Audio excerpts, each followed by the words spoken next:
Assalamualaikum warahmatullahi wabarakatuh. Perkenalkan, nama saya Marsila Juliandini dengan NIM 3322501031 dari Teknologi Geomatika 2B Pagi. Pada kesempatan kali ini, saya akan menjelaskan tentang penerapan teknologi GNSS pada bidang kegiatan pendakian.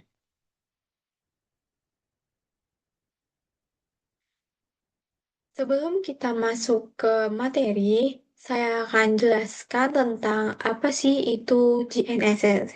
GNSS, Global Navigation Satellite System atau GNSS itu ialah suatu sistem navigasi yang berbasis satelit yang digunakan untuk menentukan posisi, kecepatan, dan waktu secara akurat di mana saja yang ada di permukaan bumi.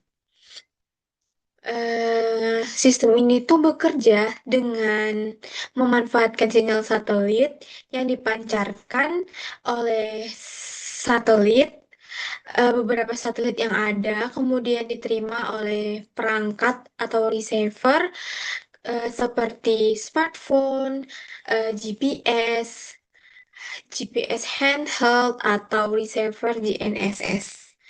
Kemudian ada apa aja sih contoh dari GNSS? Yang pertama itu ada GPS atau Global Position System yang berasal dari Amerika Serikat. Kemudian ada GLONASS yang berasal dari Rusia.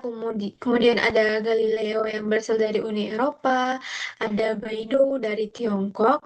Kemudian yang terakhir ada QZSS atau Quasi Zenith Satellite System yang berasal dari Jepang. Nah, itulah pengertian dari GNSS.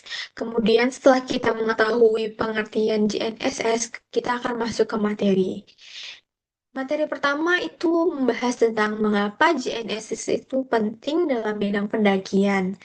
Nah, dalam GNSS itu tuh bisa membantu para pendaki untuk menentukan suatu lokasi keberadaan dikarenakan jalur pendakian yang cukup curam dan yang bercabang, maka GNSS itu sangat bermanfaat bagi pendaki untuk mengetahui lokasi keberadaan nya sekarang dan juga mengetahui jalur-jalur yang akan dilalui.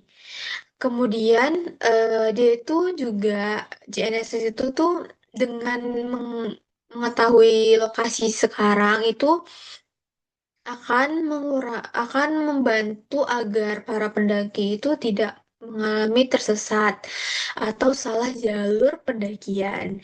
Kemudian itu tuh menentukan titik penting. Contohnya itu ada kita untuk menentukan titik camp, titik pos untuk berkumpul, kemudian untuk menentukan titik sumber mata air yang di mana tempat yang ada eh, kebutuhan air yang cukup, kemudian untuk mengetahui bagaimana sih eh, keadaan dari jalur-jalur itu. Eh, dengan itu semua, itu bisa membantu eh, ketika dalam keadaan darurat menjadi memudahkan proses evakuasi. Setelah itu ada apa aja sih alat yang digunakan dalam kegiatan pendakian? Nah, yang sering banget digunakan itu ada smartphone. Karena pada smartphone yang sekarang itu tuh sudah adanya aplikasi navigasi. Contoh yang sering digunakan itu ada Google Maps. Nah, dengan Google Maps itu bisa menentukan jalur-jalur mana aja yang bisa kita lalui. Kemudian ada Guide GPS, ada Maps.me dan eh, banyak aplikasi yang ada di smartphone yang digunakan untuk navigasi lainnya. Kemudian ada GPS handheld. Contohnya itu ada Garmin. Nah, pada GPS handheld itu tuh adalah GPS yang bisa dibawa untuk biasanya tuh dibawa untuk mendaki, untuk kayak ke outdoor gitu karena dia itu cocok untuk di outdoor karena dengan dia tuh lebih mudah untuk dibawa ketika saat outdoor, contohnya itu saat mendaki. Kemudian ada smartwatch. Pada smartwatch itu kan biasanya sudah didukung eh, dengan aplikasi navigasi. Nah, itu tuh juga bisa memudahkan untuk misalnya kayak menentukan kayak titik perjalanan kita sudah berapa kilometer dan juga merekam jejak jalur-jalur yang telah kita lewati. Kemudian ada satellite message. Nah, satellite message itu tuh digunakan ketika kita itu tidak menemukan sinyal satelit lagi, sinyal satelit seluler. Nah, kita tuh bisa gunain satellite messenger. Kemudian ada pengaplikasian GNSS-nya pada kegiatan pendakian itu tuh masih sama kayak yang saya jelaskan tadi, kayak misalnya itu ada navigasi mendukung navigasi jalur pendakian, kemudian ada menentukan koordinat lokasi kita sekarang di mana, bisa juga kayak tracking perjalanan, kemudian bisa menentukan tempat kita pos atau camping, menentukan titik sumber air, kemudian bisa untuk membantu para tim SAR dalam melakukan penyelamatan ketika dalam keadaan darurat. Kemudian ada studi kasus. Salah satu studi kasus yang saya ambil tuh contohnya adalah pengevakuasian pendaki menggunakan GNSS. Nih, contohnya itu ketika terdapat seorang pendaki yang mengalami cedera di jalur pendakian. Kemudian dia itu bisa mengirimkan titik lokasi keberadaan dia itu di mana kepada tim SAR agar tim SAR itu tuh bisa melakukan pengevakuasian atau menangani keadaan tersebut secara mudah dan cepat untuk menanganinya. Dengan GNSS itu bisa tahu di mana sih lokasi kita berada, eh, di bagian mana, dan di lokasi mana kita bisa melacaknya. Kemudian ada pasti dong dari G- GNSS itu kan punya kelebihan sama kekurangan. Nah, kelebihannya itu tuh adalah posisi yang dihasilkan dari satelit itu akurat. Kemudian bisa memudahkan kita ketika melakukan navigasi atau perjalanan. Kemudian dia itu juga bisa merekam jalur. Kayak misalnya pada smartwatch kita tuh bisa melihat rekaman jalur mana saja yang telah kita lalui, kayak sudah berapa kilometer kita berjalan. Kemudian ada juga kayak mempermudah yang pas kita dalam keadaan darurat tadi. Nah, dari kelebihan ini tuh pasti adalah kekurangannya. Nah, kekurangan dari GNSS pada bidang pendakian itu adalah ketika eh, terjadinya cuaca yang buruk. Nah, itu tuh bisa menjadi penghalang bagi sinyal itu untuk em, menangkap eh, menangkap titik lokasi kita ke perangkat. Itu tuh bisa buat kayak lokasi titik kita itu menjadi tidak akurat. Itu sangat menurun, tingkat akurasinya itu sangat menurun. Kemudian kan di daerah pada saat kita pendakian, otomatis itu di daerah pergunungan yang mungkin saja banyak penghalang.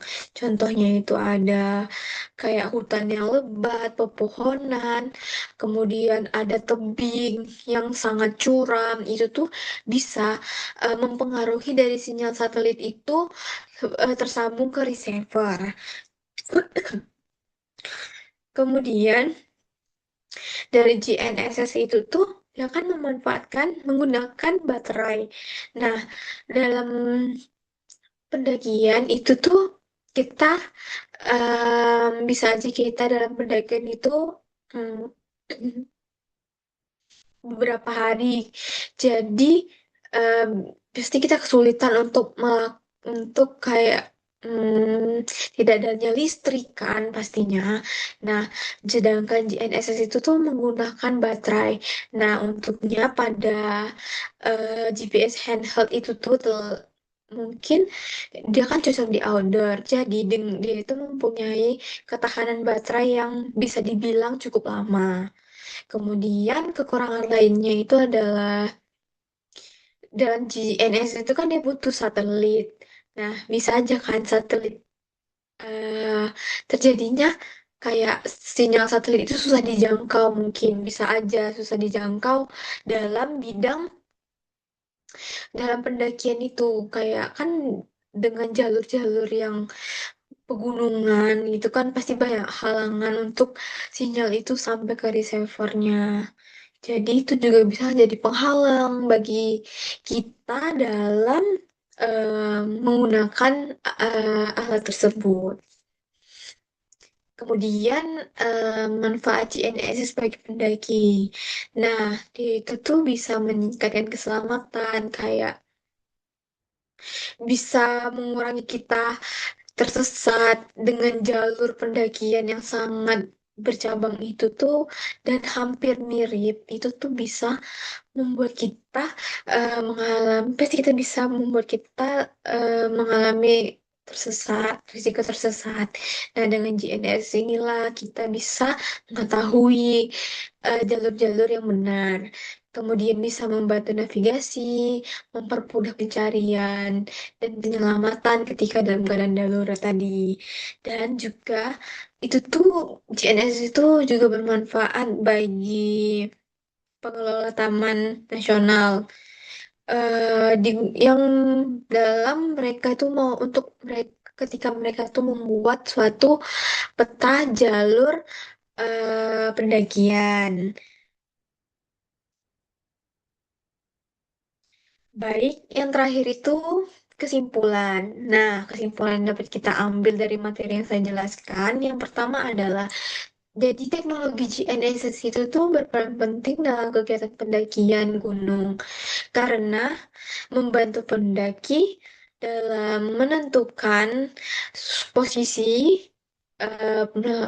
melakukan navigasi, dan meningkatkan keselamatan selama perjalanan.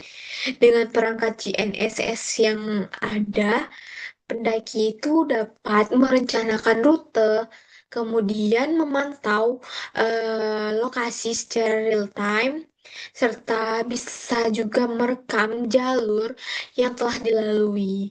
Selain itu, GNSS itu juga bisa memudahkan kita ketika mengalami suatu kesulitan atau keadaan darurat untuk meminta suatu pertolongan di jalur pendakian. Kemudian oleh karena itu tuh JNSS itu dapat membuat kegiatan para pendaki itu menjadi aman, nyaman, dan lebih efisien sehingga mengurangi terjadinya hal-hal yang mungkin bisa saja terjadi saat kita melakukan pendakian. Baik, sekian presentasi dari penjelasan dari saya. Mungkin apabila ada kata-kata yang salah, saya mohon maaf. Saya akhiri. Wassalamualaikum warahmatullahi wabarakatuh.